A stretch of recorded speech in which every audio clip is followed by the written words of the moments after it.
Assalamualaikum warahmatullahi wabarakatuh. Salam sejahtera dan salam semangat untuk kita semua.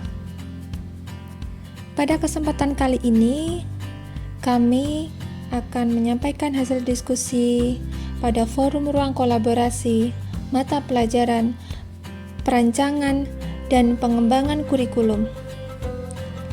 Sebelumnya, izinkan saya untuk memperkenalkan anggota dari kelompok 5. Yang pertama ada saya, Anisya Fitri, kemudian ada Husnul Khotimah dan Sri Etika Sari. Pada kesempatan kali ini, kelompok kami akan menyampaikan aspek rancangan pembelajaran dalam UBD. Poin yang kelima, yaitu Evaluate Work and Progress. Sebelum masuk dalam poin materi diskusi dari kelompok kami, tahukah teman-teman 7 aspek rancangan pembelajaran dalam UBD terdiri dari apa? Benar sekali, yang pertama aspeknya yaitu W, where and what. Yang kedua hook and hold. Yang ketiga equip. Yang keempat rating, reflect and revise. Yang kelima evaluate. Yang keenam to be tailored. Yang ketujuh to be organized. Pada kesempatan kali ini, kelompok kami akan membahas poin yang kelima, yaitu evaluate work and progress. Evaluate work and progress pada tahap ini termasuk di dalamnya peserta didik diberikan ruang untuk mengevaluasi kemajuan dan nilai diri. Peserta didik harus diizinkan untuk mengevaluasi pekerjaan yang telah mereka laksanakan, kemudian mereka berikan kepada instruktur, dalam hal ini adalah guru atau pendidik, melalui penilaian diri yang bisa diwujudkan dalam bentuk rubrik. Contoh dari evaluate work and progress dalam hal ini, pendidik selaku guru memberikan kesempatan kepada peserta didik untuk mengevaluasi diri sendiri dalam hal pemahaman, perkembangan mereka dalam kemampuan akademik, serta yang meliputi kelemahan dan kemajuan mereka dalam mencapai tujuan pembelajaran. Selain itu, peserta didik juga diberikan umpan balik formatif dalam bentuk angket ataupun diskusi secara langsung. Dalam aspek kelima, yaitu evaluate work and progress, rancangan pembelajaran dalam UBD, ditemukan 3 poin pertanyaan penting di mana pertanyaan tersebut akan memperkuat pemahaman dan penjelasan terkait proses evaluate work and progress. Pertanyaan yang pertama yaitu bagaimana cara peserta didik dibimbing dalam penilaian diri, evaluasi diri, dan dalam proses penyesuaian. Tentunya dalam hal ini, guru selaku pendidik memberikan bimbingan kepada peserta didik dalam proses penilaian diri, evaluasi diri, dan penyesuaian diri. Pada kesempatan ini, pendidik atau guru menyediakan formulir evaluasi yang akan dibagikan kepada peserta didik. Kemudian, peserta didik diminta untuk mengisi formulir tersebut yang berisikan tentang evaluasi diri dalam merefleksi materi pembelajaran yang sudah diberikan oleh guru di dalam kelas. Berikut kami tampilkan contoh formulir evaluasi. Dalam hal ini adalah formulir evaluasi nilai diri peserta didik, di mana di dalamnya terdapat beberapa poin yang menjadi acuan penilaian. Di antaranya poin yang ketiga, saya atau peserta didik optimis dalam meraih prestasi. Kemudian poin yang keenam, saya suka membahas masalah politik, hukum, dan pemerintahan.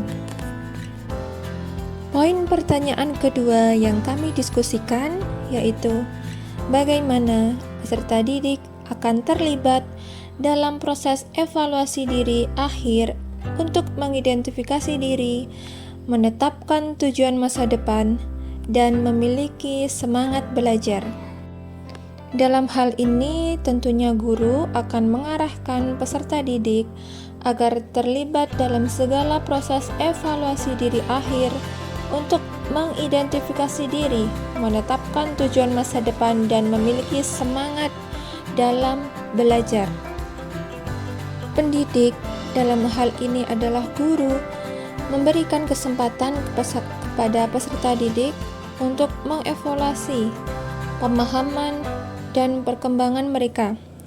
Langkahnya yaitu dengan cara guru memberikan umpan balik formatif dalam bentuk angket ataupun kegiatan diskusi secara langsung di dalam kelas. Poin pertanyaan ketiga, ini bagaimana peserta didik itu akan dibantu untuk melihat dari apa yang telah mereka pelajari dan apa yang membutuhkan untuk penyempurnaan lebih lanjut. Menjawab pertanyaan poin yang ketiga, tentunya pendidik, dalam hal ini guru, membantu peserta didik untuk melihat apa yang telah mereka pelajari dan hal apa yang mereka perlukan untuk penyempurnaan lebih lanjut. Kemudian, cara yang dapat dilakukan oleh guru guna membantu peserta didik memahami apa yang mereka butuhkan, di antaranya pendidik atau guru dapat memberikan sebuah latihan, penugasan ataupun rangkaian tes, dapat berbentuk kuis ataupun soal latihan yang lain, di mana tugas tersebut masih berkaitan dengan materi yang mereka pelajari. Kemudian, guru akan melakukan asesmen melalui 3 pendekatan, yaitu assessment of learning, assessment for learning, dan assessment as learning. Baiklah teman-teman, tadi kita sudah membahas tentang aspek evaluate work and progress, rancangan pembelajaran dalam UPD. Kemudian, untuk memperdalam pemahaman kita lebih lanjut, maka di sini kita akan membahas fungsi dari evaluasi itu sendiri. Terdapat 4 fungsi utama evaluasi. Yang pertama, sebagai alat ukur, di mana evaluasi dapat kita gunakan untuk mengukur sejauh mana ketercapaian tujuan instruksional dalam kegiatan pembelajaran di kelas.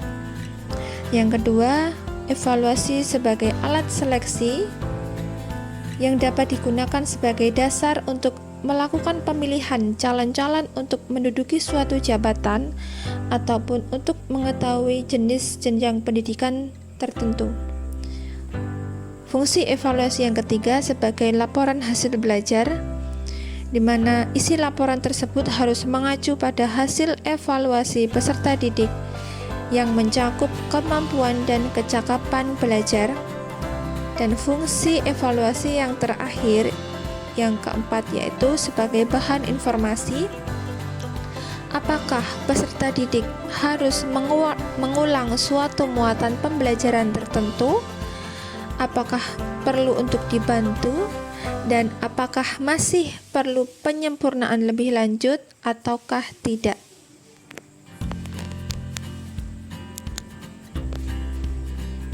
Selanjutnya teman-teman, di sini kita akan membahas terkait prinsip dari evaluasi, di mana terdapat 3 poin penting. Yang pertama yaitu keseluruhan.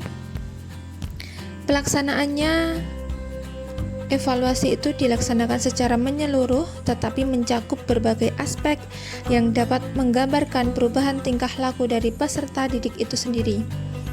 Kemudian prinsip kesinambungan, di mana evaluasi itu dilakukan secara terus-menerus, sambung menyambung dari waktu ke waktu. Dan prinsip objektif, di mana evaluasi ini bersumber dari materi atau bahan ajar yang akan diberikan sesuai atau sejalan dengan tujuan instruksional khusus pembelajaran. Baiklah teman-teman, setelah kita membahas tentang apa itu evaluate, work and progress, 3 poin pertanyaan penting yang memperkuat pemahaman tentang aspek evaluate, work and progress. Kemudian kita juga sudah membahas fungsi dari evaluasi serta prinsip-prinsip dari evaluasi. Maka dari pemaparan kelompok kami dapat diambil kesimpulan bahwa evaluasi ini dilaksanakan agar dapat membantu pendidik, dalam hal ini adalah guru, untuk mengetahui kemampuan yang dimiliki oleh peserta didik. Kemudian, dengan mengetahui kemampuan dari peserta didik tersebut, pendidik dapat mengetahui dan sekaligus membimbing peserta didik yang masih kurang mampu memahami materi pelajaran yang telah mereka ajarkan. Kesimpulannya, secara umum, evaluasi ini dapat digunakan sebagai dasar untuk mengambil sebuah keputusan dan membantu pendidik untuk meningkatkan kemampuan peserta didik yang masih lemah. Baik teman-teman, untuk pemaparan materi terkait evaluate, work and progress rancangan pembelajaran dalam UB